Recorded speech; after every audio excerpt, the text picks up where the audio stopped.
afternoon, evening, whenever you are watching this video. And welcome to Top Thrill Tuesday.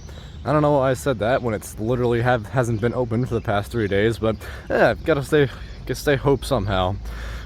We are about 30 minutes out from early entry and nothing has tested. So about to have a Six Flags day today. Wonderful. Let's just hope I'm not even hopeful for Top Thrill 2 early entry. I just want it to be open at this point. I really want to get a ride on that.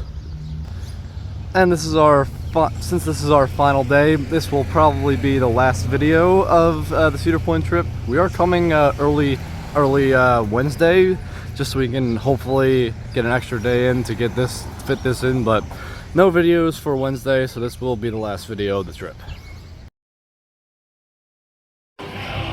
Some early entry this is.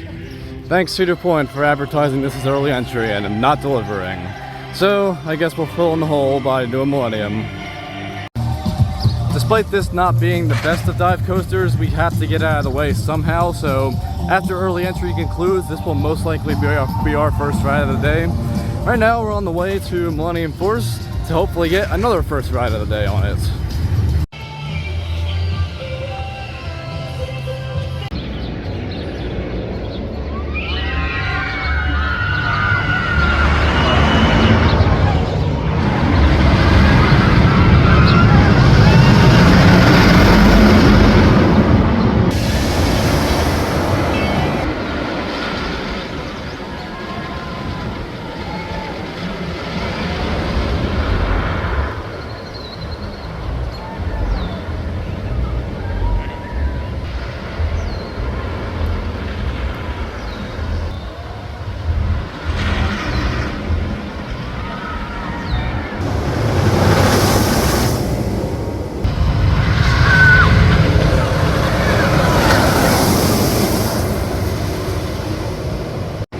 I don't know if it's because I'm dehydrated or not, but that was absolutely not Millennium Forceless.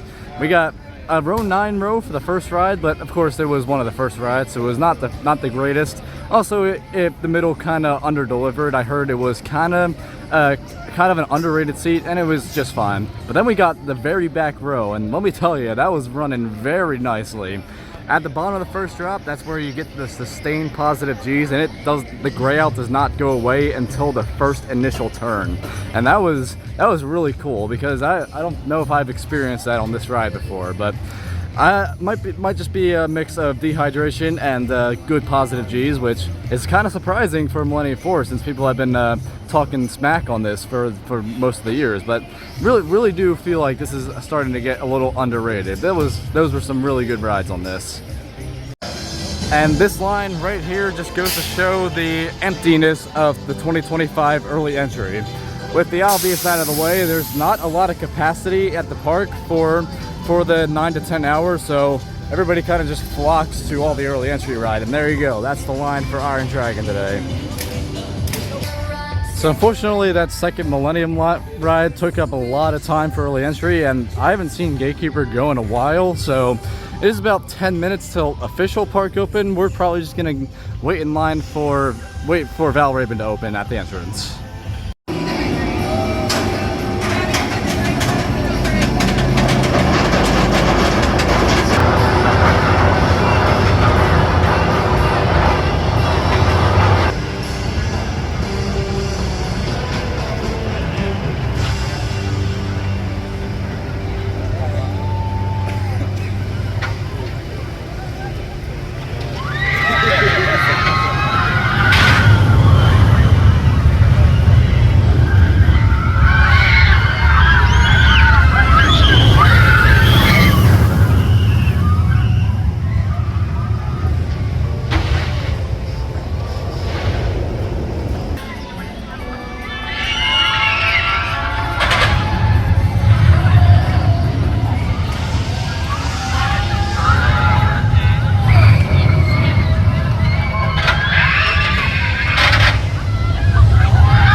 Well, that was an experience.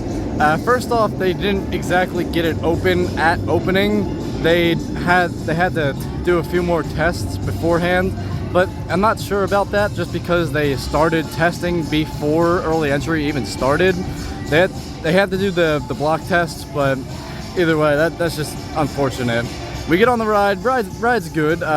Not as good as Iron Menace, obviously. I don't know how this tall beast gets beaten out by that rinky-dink Iron Menace, even though Iron Menace is nothing to scoff at, but you know, still on the smaller side Iron Menace is. But either way, kind of fun.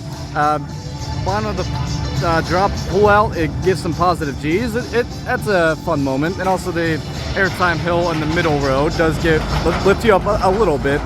But we get off the exit and our locker does not work. So just an unfortunate series of events to start our day here off at Valraven. Now we did see Top Thrill 2 occasionally testing, obviously with no riders yet. So we will make sure that riders are on it first before going over there. We don't want what happened last night to repeat again. Not exactly a repeat of yesterday since we didn't do Gatekeeper for early entry, but still gonna try it since we need the right wing seat this time.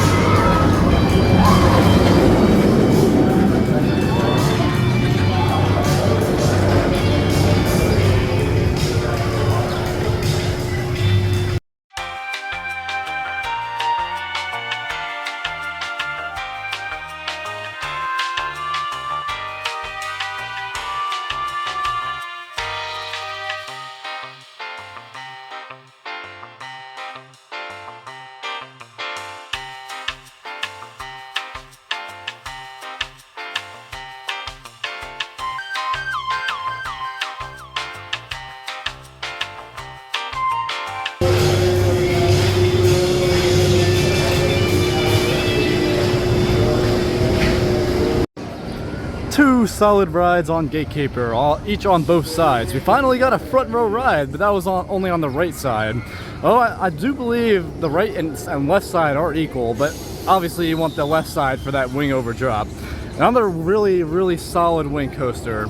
I also surprisingly get airtime on the airtime hill in the front row, so that was something I wasn't expecting. I'm kind of excited for Ratterra because that has a very strong airtime moment, and I'm wondering how that feels on that. But either way, this is a really solid ride here. Definitely get out, try this when you get out here.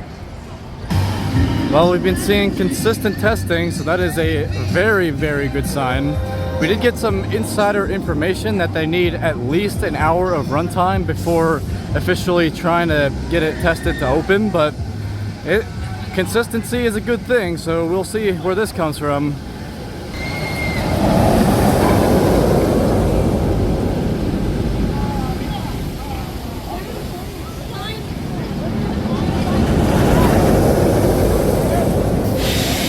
Let's hope this is a good sign. Black train's still on the transfer track, so if they do get this open, it will maybe be on 2 trains. We'll have to see though. Hi. So I've gotten an anonymous tip that says to ride corkscrew in the second to back row, so I guess that's what we'll do right now.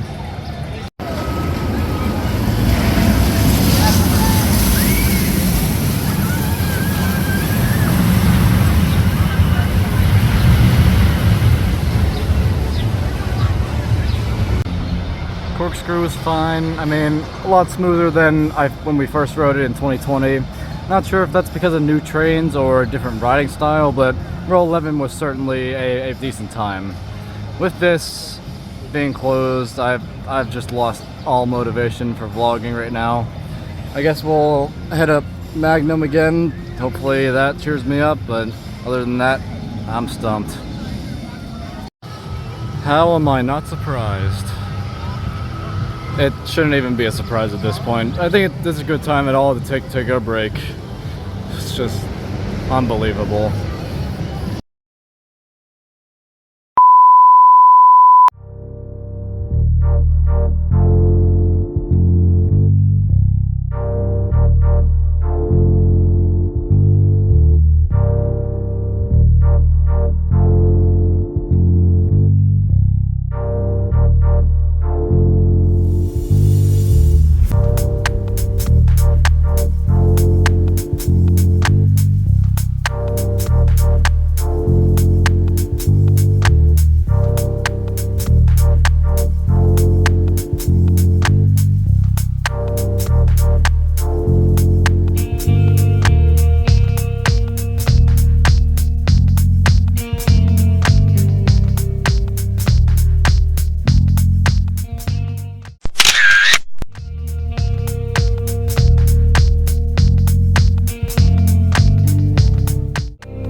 Alright, we are back from break. We finally found an open ride, and it's the one ride that is worth it. So we're gonna hop our 5th ride of the trip on this, assuming that it will be not closed.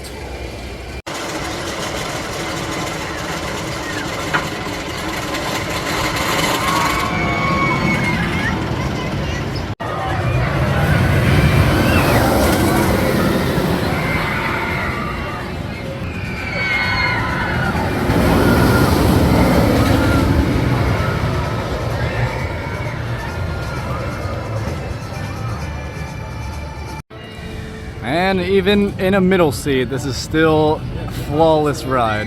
It was running a little sluggish in the second half, but either way, it's still absolutely phenomenal. All the airtime and just a complete marathon. Cannot get enough of this ride. Does solve all my problems and makes me forget about everything that's going on today.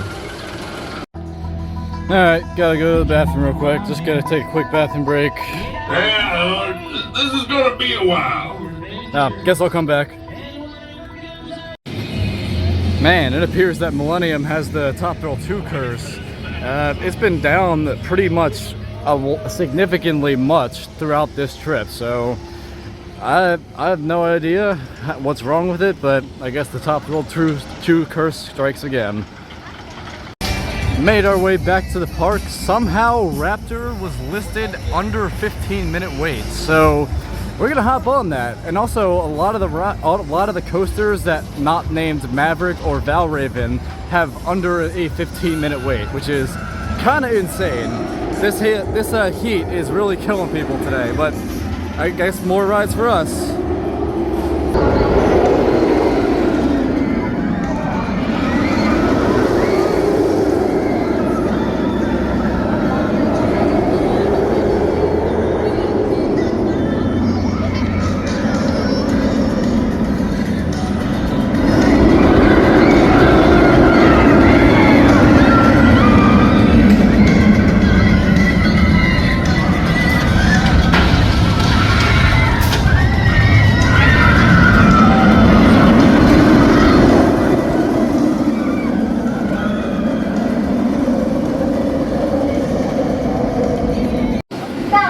That is probably one of the oddest sights you will ever see.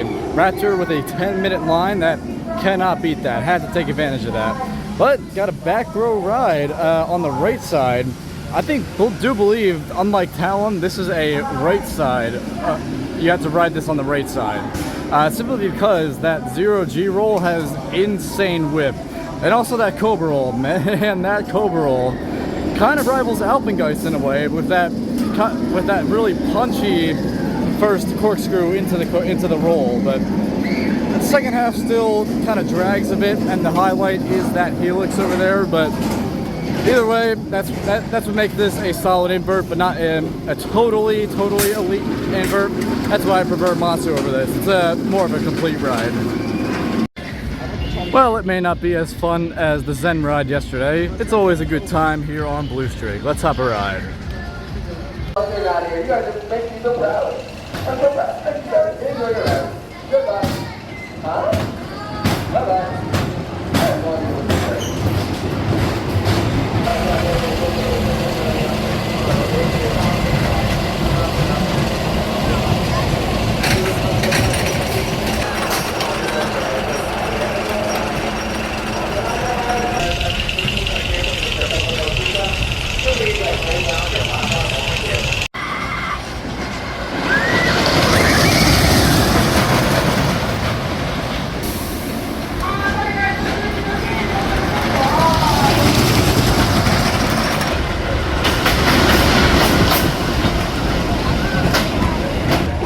Always remember to respect your old classic wooden coasters. In a non-wheel seat, that is. Non-wheel seat is super smooth, and wheel seat is super rough. It's also really fun either way, but just the smoothness ability is hindered by which row you're in. So, really fun ride to just have to sit in a specific seat, which is the middle of each car. Alright, it is about 4 o'clock, which is usually our meal time. Unfortunately, what we want to eat for today is in Frontier Town. So what better way to get to Frontier of this town than to take the train? So happy to get some shots along the way as well.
And that intermission is complete. Hope you enjoyed those shots, but let's go eat.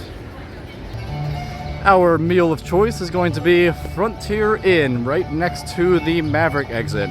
This is where you're gonna get some burgers, pizza. There's a popcorn chicken meal side entry, so should be interesting. We'll also show you our meal when we eventually get it. Alright, here is my meal. It is basically a Trailblazer burger. That's what the name is. It's just a basic cheeseburger. There is a different menu item called the Rodeo Burger that has bacon on it, although I'm not the hugest of bacon fans. It also comes with fries. Pretty much all the meals here come with fries. So if you want to go to Frontier Inn, get Trailblazer Burger, that's where you're going to be. Alrighty, that was a much needed meal break. Now we're going to hop on the train to head back to the midsection of the park.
And we have made our way back to the middle of the park.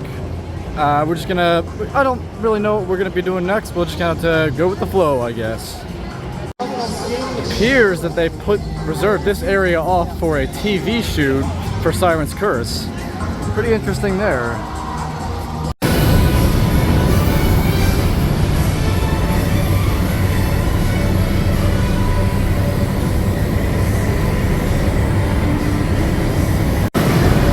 When you come here to Cedar Point, do not skip Cedar Downs. This is a really exhilarating horse type ride that's not a carousel, but it's kind of a fast carousel, as I'll describe it.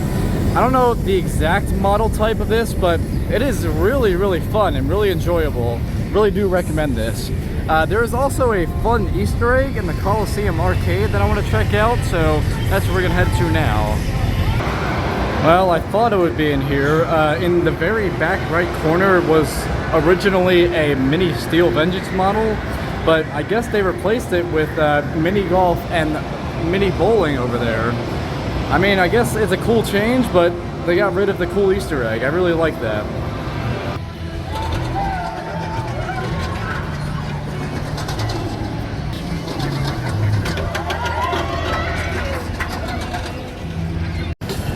That was weird. There's like nobody in line for Gatekeeper, so we just hopped a quick ride. middle seat, so it wasn't too terrible, but good nonetheless. I really do think this is the best B&M in the park. It's really well-rounded, unlike Raptor, which kind of dies off in the second half.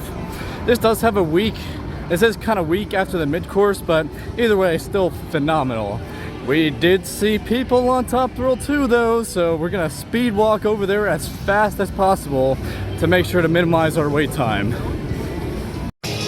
Oh my gosh, oh my gosh, oh my gosh, oh my gosh. We are about to get on. But, of course, you know the drill. Everything must go in the locker. So, we'll be back when we get off Top Thrill 2. One eternity later. Wait, what the? It's night? Oh yeah. Gotta explain something real quick. That took another 4 hours, but we rode Top Thrill 2. It went between maintenance and weather, all sorts of things. Obviously, we can see the towers lighting up nice and bright, so we're gonna see a train coming just by in real quick. Obviously, this first launch, it's kind of like, I kind of think of it like just a lift hill on a coaster. Just the warm up. Of course, the adrenaline was pumping the whole way because we waited a cumulative 8 hours for this ride. 4 hours yesterday and 4 hours today, but only because of the constant downtime. But either way, this is an incredible ride.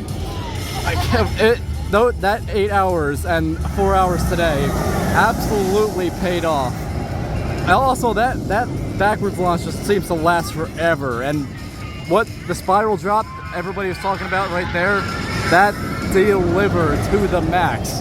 I mean, we only got rows 7 and 8, but it still delivered. That was absolutely incredible. I think this is just a constant segment for new coasters. So, Dad, what are your thoughts? Yeah, for being close to the middle, I guess, calling it, it was an incredible ride.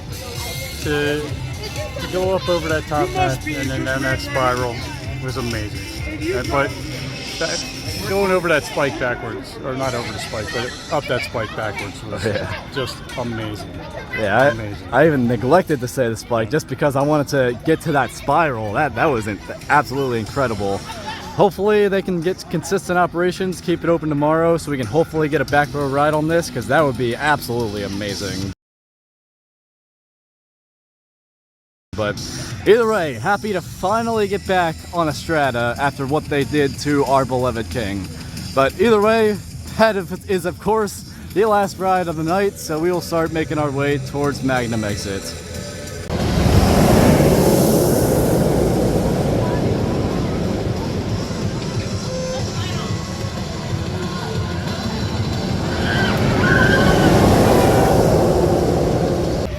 What a way to end out this kind of poor showing out at Cedar Point. That's probably got to go down as one of the best endings in all of our theme parks. That definitely made up for our day here. Unfortunately, can't really take back what I said, but you know, things are things, heat of the moment, you know, all that. But we're coming back for our last half day tomorrow. I won't really be filming much, especially since we did get our Top Thrill 2 ride in, so that was what we were most looking forward to, and most looking forward to get on video as well. But we'll see. This might just be the last video from our Cedar Point trip. But either way, it has been really good and really fun out on this trip here. So make sure to leave your thoughts in the comments section down below, leave a like if you enjoyed, and of course subscribe for more theme park content. And I will see you guys in the next video. Have a great day.